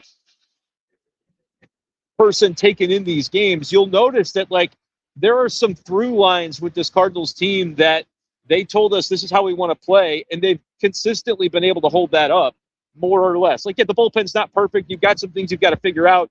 They make another roster move today with Hunter Dobbins being just kind of a one-day mercenary in Pittsburgh yesterday. They got Jared Schuster back on the 26-man roster. They're going to cycle through some relievers in this stretch because they have to with the schedule the way it is. But, yeah, man, this is a weekend that, like, let's say it goes amazing and they win the series, or heaven forbid they sweep it. Like, the excitement that would be suddenly around this team, I think, would be extremely tangible coming into the summer if they can have a good showing this weekend, however that may play out.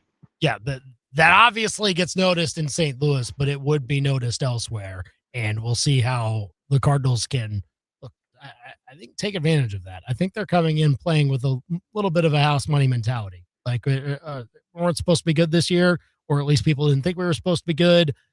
Now it can show how good we are against a team that will be good, that will be there at the end. But now you can take it all. So I actually do think they will win tomorrow. Like, I think McGreevy will outdo Sasaki. I don't know if they win tonight, but then all of a sudden you got Sunday's game. I think they could get Sheehan tonight. I think they could. Oh, okay. Yeah. I will say this, Dustin May is going to be motivated to pitch on Sunday. Tell you what. Yeah, I don't know if I had to predict that could be tough. Like, the Wrobleski thing is interesting. It just feels like the type of guy that, like, the Cardinals make good contact, so he can beat teams with that contact against him. And so I don't know if it maybe plays to his strength in that matchup, because it's like he doesn't strike guys out anyway. And so, like, you can strike the Cardinals out, not strike them out, but that one's a little interesting to me. Dustin May would have to maybe carry the day on that. I don't think they're going to suddenly be the team to solve Wrobleski and the way he's been pitching. It's like the Dodgers get a hold of guys and they say, hey, just focus on this pitch, do this, and you're going to be fine. And they churn out one or two of those guys every year, it seems like. And he's the guy that's next up, where they can't take him out of the rotation. He's been their best pitcher, as you said. So whatever they thought was going to be the case before the year, he's going to be a tough one on Sunday. But yeah, if they can start, like, he's got a great arm, obviously, but he's a younger guy, kind of been up and down throughout his career. Like, I want to see how the Cardinals bats approach him tonight, and if they're able to kind of keep that edge that they had over a guy like Skeens yesterday. Well, it's going to be interesting all weekend long. You can hear it on KTGR all weekend long as the Cardinals face the Dodgers. 7:15 first pitch tonight. 6:20 is when coverage starts right here on KTGR radio waves. As Brendan joins us from Busch Stadium, we're going to talk next about some Chiefs free agency possibilities. What would be your top free agent possibility for the Chiefs that you would put at number one right now? We'll get to that up next here on The Big Show, KTGR. Follow The Big Show on Facebook, X, Instagram, and YouTube. And keep it here on your total sports station, KTGR. Play it or plunge it with Brian Ware Plumbing. The bathroom made my wife cry, so I said I'll just DIY. I'll fix this on the first try. Why? I watched a YouTube video. Whoa. Now I think that I'm a pro. Whoa. I'll have the stupid toilet fix. Whoa. Before you even have to go. Whoa. I watched a YouTube video. Vote now on the Brian Ware Plumbing Facebook or Instagram page. When people visit your place of business, everyone has a great time. You're giving families and friends a way to break up the boredom and have some fun together. Now you just need more people to enjoy what you have to offer. That's where ShopMidmo.com comes in. When you're part of ShopMidmo.com, thousands of potential customers will see your offers, helping you build your exposure. ShopMidmo.com is a great tool to give your business and fun experiences a jumpstart. Contact us today to find out more at ShopMidmo.com. ShopMidmo.com. Hi, my name is Josh Dubert. I'm an exterior project specialist with TrueSun Exteriors and Interiors. Composite decking is a great solution. It's changed a lot over the years. There's 30 and 50-year warranties on this material. Comes in a ton of colors, a ton of options. We're the only TimberTech Platinum contractor in this area, and why that matters is for multiple reasons. Is TimberTech trusts us to properly install their decking, and they have given us the Platinum accolade, which means if you call TrueSun, you know that Your deck is going to be installed correctly the first time, and it's going to last for a very long time. If you'd like us to come check out your deck, or you feel you might be interested in what we have to offer in regards to composite, I'd love to discuss it with you and have a conversation.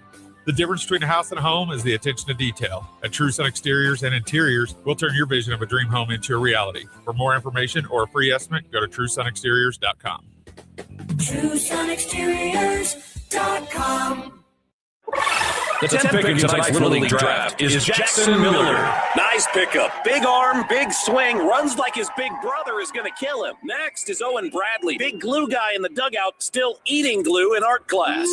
Ben Thompson, he's still on the board. Great attitude, strong lungs. Most teams have him pegged for debate or possibly pep band. Not every kid is a first-round pick, but at Play It Again Sports, every kid can play like one. Think of them first so you don't finish last. PlayItAgainSportsColumbiaMo.com. You already know that Midway Electric is the top team of electrical pros in mid-Missouri for the last 25 years. What you may not know yet is that they can now service your HVAC system. So to make sure it's ready for the rigors of a hot summer, Midway Electric is offering a spring HVAC check for just $49.99, including AC inspection, preventative maintenance, and pressure-free recommendations. They can handle your electricity, so why not have them handle your air conditioner too? Midway Electric, powered by people with pride. MidwayElectricInc.com.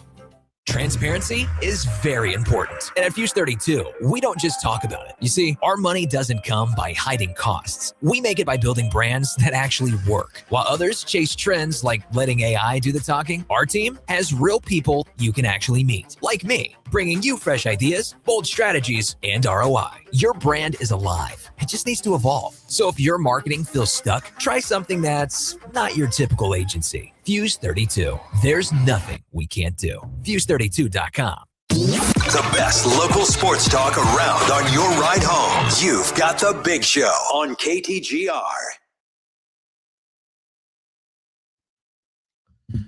We're getting set for some Cardinals baseball later on this evening. Coverage will start at 6:20 right here on KTGR. If you want to stay tuned for that after our show. By the way, we'll see who gets the call on the Cardinals Hall of Fame induction, which I assume the inductees will be announced here very soon. Yadier Molina's on the ballot. So is Albert Pujols. I wonder if they're going to make the cut. We'll obviously see. 875-KTGR. Give us a call or text if you want to join us here today. Royals also today are in Seattle. They play at the Mariners after losing 2 out of 3 from the A's. Look, kind of looking up and up as a home team over the weekend, I should say, sweeping the Angels and maybe thinking, look, you still have a bit of a hill to climb here, but if you start to hit the way that you are hitting right now with key hitters in that lineup, some key young hitters that are expected to provide that pop for years to come, maybe you can start to turn it around a little bit and pair it with that pitching that has been so good. But here's the problem. While that offense has been better, they just have not been able to time it up very well with the solid pitching. Lost the series against the A's this week. Yesterday, Noah Cameron got touched up again. 5 1/3 when he gave up 5 runs, 4 of them earned. That is now 4 consecutive starts where he has given up 3 runs or more. I mean, if you go to the series against the game he had against the Angels over last weekend, he did pitch fairly well in that one. Got through 6 1/3 on 88 pitches. That's pretty efficient. Gave up 3 runs there. Couldn't finish the 7th inning. There were a couple of starts before that you just do not want. And right now, the ERA is up above 5. It's at 5.4 right now for Noah Cameron. Maybe they should have said, yeah, we need to trade this guy in the offseason. Use that as a key chip going forward. Hindsight 2020 there. It's obviously just 1 month, but it's an example of how the Royals, while hitting better here recently, have not been able to capitalize much upon that. This kind of characterized well by David Lesky. He writes on Inside the Crown, his Substack, there are a lot of hitters that are performing above average for the Royals over the last week and a half.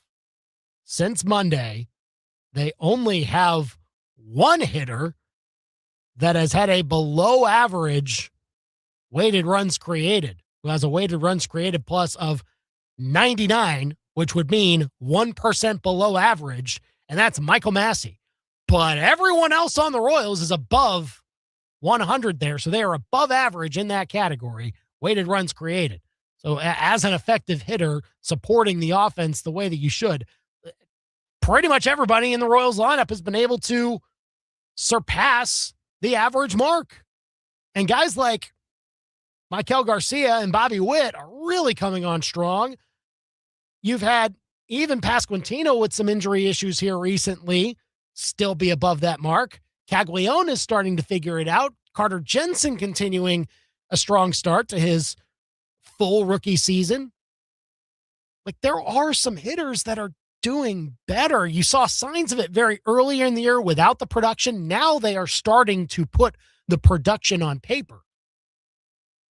But it is, at least during this series, it did not align very well as far as getting wins for the Royals because their bullpen is very much not up to snuff. If you want to still say the rotation is good to great, even though Noah Cameron's at a 5.4 ERA and Cole Reagan's is still at a 5, like, fine, okay, you can excuse away those few extra starts and say there are some outliers here that are fudging the numbers a little bit. They still have some starts that you are very excited about for those players. I can understand that. The bullpen, though, has not done its job. So it's actually some of the pitching for the Royals that has held them back in these games because they are starting to hit better. But now they can't close out these games. They should be able to, in the 7th, 8th, and 9th, hold on to these leads. But they do not have the bullpen right now that they can trust, enough bullpen arms at least, to bridge that gap. So we'll see if it can change up here with this series against the Mariners. Look, that team has not started well either, but you know that is a lineup that surely cannot be down for long. So pitching staff is going to have their hands full. Offense better be ready to respond. Royals, I think a key series still to try and climb back into it. They desperately do need to get back home. They're going to have some very important divisional games coming up next week, all at home. They've got to take advantage of that, but they do need to get some good vibes heading into that homestand. Chance to get it here as they go and visit Seattle. So they'll get started on the West Coast, 8:45 Central Time tonight. I think that game's on is an Apple TV game, so if you have that, you can check it out there. As far as the other major pro sports team in Kansas City, they actually, TV reporters happy, they can go and get some practice footage, go and shoot, because they have some rookies going through workouts today. Rookie minicamp underway now, and starting to see the first team practice activities since January. And so a key benchmark of the offseason for the NFL and the Chiefs underway in that. But look, I think still some work need to be done in the offseason to fully be satisfied with a team that can contend once again in 2026 for a Super Bowl. They need to go out and, I mean, at least get a few free agents to fill out the rest of their gaps. But who is number one on your list? What is the most crucial position that they need to go and fill out? Who would be number one on your wish list right now to go and get? For me, it's Cam Jordan. Or someone of that type. Veteran edge rusher who still has a requisite amount of production from a season ago, that can come into the room and bring along some young guys. Right now, George Karlaftis is the oldest defensive end the Chiefs have under contract. He is 25. That's it. Everyone else younger than him. Everyone else drafted after him. Now, he's got a big contract. He's not a rookie by any means. He's a veteran now, but he obviously didn't have the season that he wanted to have, I'm sure. Certainly not the season that the money would dictate that he should have. So who do you bring into the room or on the other side of him that you can start right away and make sure not all of that pass rush pressure on the edge is on him? Someone else that you can make defenses react to. Maybe they swing the tight end to the other end of the offensive line to chip, and it allows Karlaftis to get a one-on-one. Who is that guy? That you need that. That needs to be an addition because, look, I think R. Mason Thomas can be a very good edge rusher in this league. He can be a solid starter, but not right now. You need to ease him in, and you need to have somebody that can take those snaps right away and have them be effective snaps. Because you also have a back end of your defense that will need some acclimation itself. Mansour Delane will be a good corner for this Chiefs team, if not a great corner. He still needs to acclimate to that. It's very fair to worry about health even in the rest of the cornerback room when it comes to Christian Fulton and Kader Kohu, who they got in free agency. So the defense does still hinge upon, can you generate enough pressure with 4? An edge rusher would be at my number 1 spot. And I would say that Cam Jordan, out of the people that are available now, is at the very top of the list. I would have also considered Calais Campbell there, but they got him back to the Ravens at 40 years old. Look, I still think that's a good signing for the Ravens. I think they'll get good dividends from having Calais Campbell back in their room. But Cam Jordan could be an option for that. Jadeveon Clowney could be an option for that. But that is where I am hoping they have at number 1 on their list, get an edge rusher that can keep laying down a solid culture that we want to preach with our edge rushers. So that's number 1. And then you can figure out, okay, do we need to add another wide receiver? Do we need to have a better solution for our third linebacker? Should we go and find someone to compete with Jalen Moore, or at least push him to that extent? I don't know. To me, I'm looking squarely at that edge rusher spot and say, look, right now, not good enough. Because it is largely the same room as last year. Only difference is R. Mason Thomas. So, but again, second round rookie, not going to all of a sudden elevate the room. So if you navigated this draft, spent the assets to go up and get Delane, and navigated the rest of the draft with the sense of, okay, we're going to go and get an edge rusher in free agency. We're going to get one of these guys that's available. There are a few options left. Let's go and make sure we have at least one of them for 2026. Then this will make a lot of sense. But they could not go into this season and reasonably think that the room they have right now is enough to improve their defense into next season. There is a lot of exciting youth. I am not trying to discount that. But they do need to have a tried and true, reliable option that can at least get to the quarterback enough to where opposing offenses are worried about it.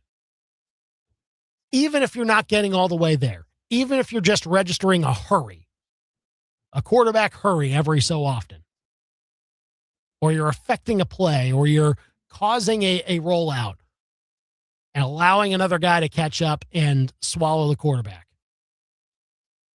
That needs to come over the next couple of months or so. Might see a good catch up to that, some more free agent signings in May or early June. I know June 1st is like a big, sometimes teams will then cut players after June 1st and save money that way. And so maybe guys become available. There's obviously roster cut down days much deeper into training camp. That I don't know if you want to play with your edge rusher position with something like that. Go and take care of this now because there are options out there, and I think a very key one, Cam Jordan. Go and check that out. So who is your number one free agent on your wish list at the moment for the Chiefs that you would want to add to the room right now? Call or text us with what you think. 573-875-KTGR here on The Big Show if you want to weigh in on some Chiefs talk, weigh in on Mizzou talk as well, and some Cardinals and Royals as a big sports weekend is shaping up at the moment. Don't chime in with a call or a text at 875-KTGR or a comment on YouTube and on Facebook after this live local sports center on The Big Show. Now, your local sports center update on your total sports station, KTGR. Good afternoon. I'm Andy Humphrey. This Sports Center update is with Lee's Tire Company. If it's round and rubber, Lee sells it. Go to leestirecompany.com.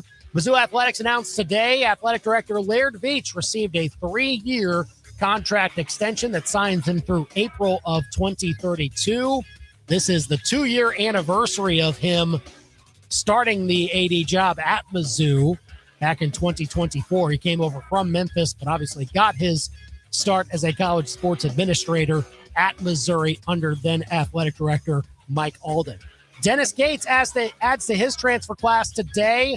A 4-star transfer from BYU, Kennard Davis Jr. announced that he will play his senior season with the Tigers. He's a St. Louis native, played high school ball at Vashon, also spent his first 2 college seasons at Southern Illinois, averaged 8.5 points per game for the Cougars last year. The 6'6" wing is the 4th transfer addition for Mizzou men's basketball this offseason.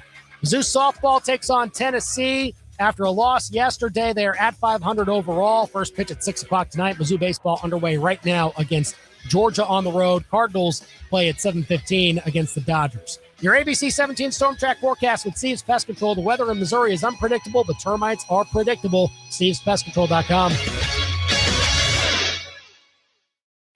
Be tracking chilly temperatures tonight down into the upper 30s with light frost possible, so cover any sensitive plants. Tomorrow also cool, temperatures in the upper 50s to low 60s, but we'll warm up on Sunday back into the 70s, closer to average, and we stay dry through the weekend. We are tracking rain chances by late Monday into Tuesday with a few strong storms possible. I'm meteorologist Nate Splater, and that's your ABC 17 Storm Track forecast on your total sports station, KTGR. On Simmons Field. Swinging a ground ball, hit past third and the left. That's a base hit. And across the SEC. Fastball, swing and a miss. He struck him out. The Tigers are ready to roar. There it goes. Long drive, deep right field. That is gone. This is your radio home for Mizzou baseball. The Tigers win this one in a walk-off here in the bottom of the 9th inning. Mid-Missouri's total sports station, KTGR. Think about everything Mom has done for you. Now, and get ready to feel kind of bad here, think about all the gifts you've given to your mom to thank her.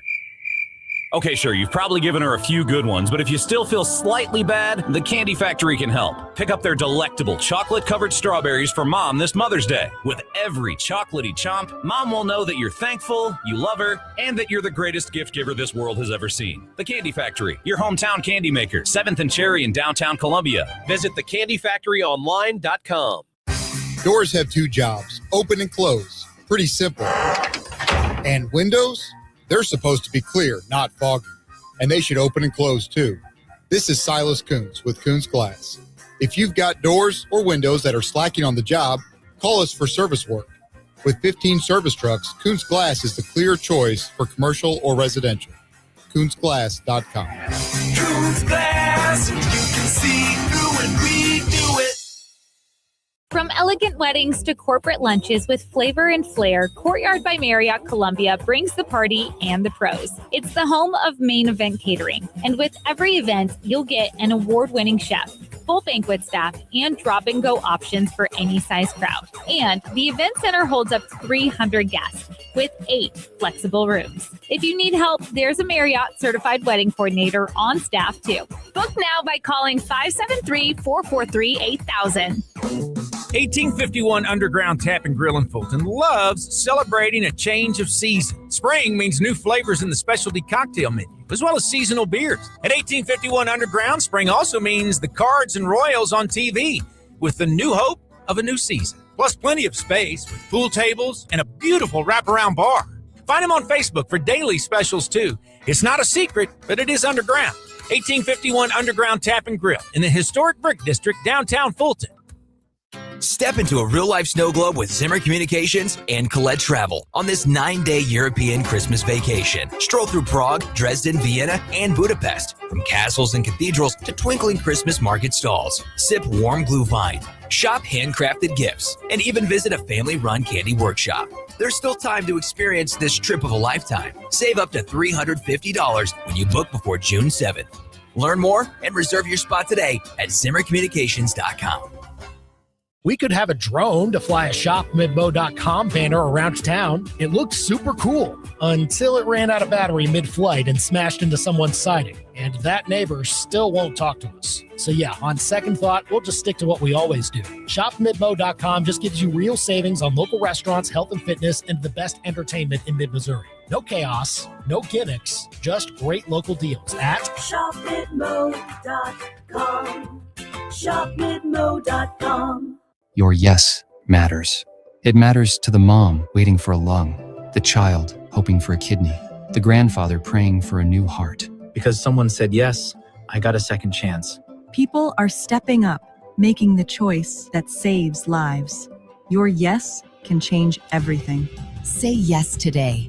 Join the Missouri Donor Registry at donatelifemissouri.org. DonateLifeMissouri.org. Brought to you by the Missouri Department of Health and Senior Services. Back to more of the biggest sports stories in mid-Missouri. You've got The Big Show on the KTGR app. You can chime in on who you want to see as far as the free agent signings for the Chiefs this offseason. Who would be at the top of your list? Call or text us 573-875-KTGR here on The Big Show with Andy here. Brendan had to type away, so he might get a chance to join us before we're done here from Busch Stadium as we get set for Cardinals-Dodgers tonight.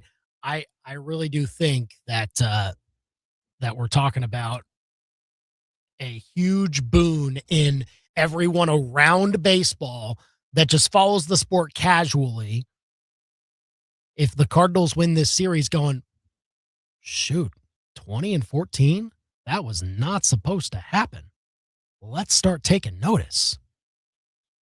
Especially if they win Saturday, you'll see a lot of the graphics be built about them, especially if they win tonight and Saturday, because then they would get to 20 wins for that, and they'd be 20-13. Then you'd see a whole lot of messaging about the Cardinals getting to that winning percentage and potentially being right up there near where the Reds have started. Like that becomes a huge deal for this team. And look, they obviously can't pay attention to all of that. They just have to keep their job in-house and not worry about the outside noise. But the fact that their offense is doing what it's doing is changing the game as far as how we frame this team, because we saw it as, middling. Some young players that might have some trouble figuring it out right at the beginning. And maybe once they get to June and July, we'll start to see that. But right now, Weatherholt is that dude. Jordan Walker is turning into what fans envisioned Jordan Walker to be, maybe a lot earlier in his career, but context important, still a very young guy. We'll see what it means for this series against the Dodgers, which you'll hear game one tonight at 7:15 here on KTGR 620 pregame. Randy texting in, Cam Jordan for sure would be his number one free agent to sign right now for the Chiefs. Look, I think that is the key hole that needs to be filled. Like, yes, they need another starter at linebacker. Leo Chenal's out. And so you need to have someone a little more tried and true than a Jeffrey Bassa to fill that spot, but not a pressing need at the moment, because the Chiefs do play a lot of nickel. maybe not majority nickel packages, but they have the personnel, and they went out and treated it that way in free agency already to have that type of personnel to be ready for those situations, maybe when they're just going to throw Bolton and Tranquil at linebacker. But you do need some depth. I'm not saying that it's not something that you need to address, but maybe you can find that's lower on the wish list as opposed to the urgency of getting someone a little more proven at a more premium spot, like edge rusher and maybe like wide receiver. But I just wouldn't put that as high of a priority right now because we know Rashee Rice's situation a little bit more. We're pretty sure that he's going to be playing into this season without any kind of disciplinary action. So as long as he's healthy, as long as he can stay out there without any injuries or any major ones, then you've got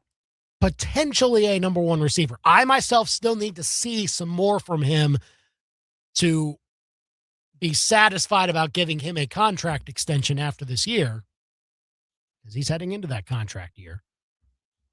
But it's within the realm of possibility that he just becomes that, and you don't need to go out and get a true starter at the wide receiver spot. However, maybe, again, some depth does need to be filled out, because if you keep it as is, then you're probably going to put Jason Brownlee on the roster. Like, that's just how it's going to go. So, I mean, we'll see how the Chiefs decide to treat that. In the end, though, it's edge rusher, then wide receiver, then linebacker for me. 875-KTGR, how would you cycle it down? All right, Kentucky Derby this weekend. We obviously, most of our horse analysis comes through the lineage of the horses. Damn That Sire yesterday did not go that well for our buddy Grant Salzman, who only got 6 out of 24 correct. And Damn That Sire, we tried to set a line that we thought was reasonable at 9.5. Then we helped him out a little bit when he struggled through the first half of Damn That Sire. We set it back down to 6.5, and it still couldn't quite get there. But hey, tough, I will say very tough race as far as the Damn That Sire angle of it all. There's not a whole lot of connection between the names of these horses and the names of their mommies and daddies. I will admit it was a tough one to go through. So don't hang your head, Grant. It'll all be fine. In the end, it's time for us to pick a horse, right? We have to. We have to have an official position here on the big show as far as which horse we're going to take. Rob Veno was told pick a number between 1 and 20, and he said 11. So I guess he's going with Incredibolt at 20-1 odds. That's not bad. You know, if you're at Churchill Downs and you're wanting to just get in the experience and maybe just try to find the long shot or one that might be at a good price that might do really well there, then Incredibolt seems to be a pretty perfect choice for that. Grant, obviously, since he ended Damn That Sire by getting So Happy correct at number 8 and at 15-1 odds, he's going with So Happy. I've heard other people decide that they want to take that horse too. I still would be hard pressed. Like, what would a winner's circle be without Further Ado? Further Ado at number 18 at 6-1 odds. That's probably the winner that I am going to pick. If you want to tell us your horse that you're backing in the Kentucky Derby, you can text us at 875-KTGR. But that's also kind of a bucket list type of item. I have been to Churchill Downs, but not anywhere past the gift shop. I was there driving through Louisville. This would have been in mid-July. And by that point, I mean, there's races all year long, but that wasn't really a heavy weekend. And so We just, we stopped. We're making a road trip through the eastern United States and on our way from Missouri and stopped in Louisville and said, let's go by Churchill Downs. And, we thought about taking the tour. We're like, no, we got to get on the road. So we saw the inside of the gift shop, thought about buying a hat inside, or at least my wife did. But we had a fun time with our very brief experience at Churchill Downs. Hopefully you have had some better ones than we have had. I was like heading out to the racetrack. Hey, if that really is what they want to try and do with Arrowhead now, once they move over to Kansas and they turn Truman Sports Complex into this big mini mall extravaganza, but then they center it with Arrowhead being turned into a racetrack like those renderings seemed to indicate, well, then, maybe we'll have to get more into it. Who knows? But enjoy the Kentucky Derby tomorrow just before 6 o'clock Central Time. I'm going with further ado. We'll see if number 18 ends up taking the crown, and we'll be back to react to it on Monday at 4 o'clock. Turn on the KTGR app right now to hear Mizzou baseball, and turn your radio on in about 20 minutes to hear Cardinals baseball. I'm Andy. We'll see you Monday at 4. We're done for now. Play it or plunge it with Brian Ware Plumbing.